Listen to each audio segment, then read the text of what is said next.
Исторический парк «Моя история» – место, в которое за 5 лет уже стало местом притяжения интересных проектов, работ. Ну и потому что, в принципе, это локация, которая интересна молодежи. Ну и потом у него название «Россия. Моя история». По-другому не могло быть.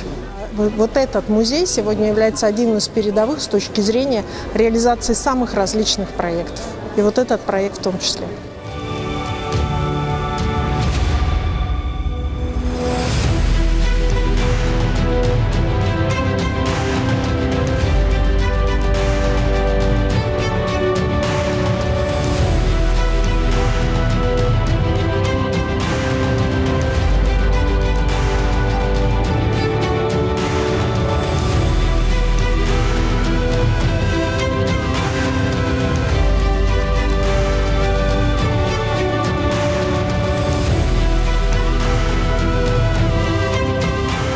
Данное мероприятие в городе Якутске проводится второй раз. В рамках международного форума это 9-е вообще мероприятие. 9 лет уже подряд оно проводится.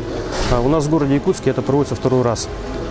Мы выражаем глубокую благодарность руководству именно музея «Моя история», директору в лице директора Дмитрия Ивановича, потому что постоянно любые мероприятия, не только касаются международных форумов, все, что касается военного патриотизма, патриотического воспитания молодежи, это самая передовая площадка у нас в Якутске. В основном все мероприятия проходят здесь.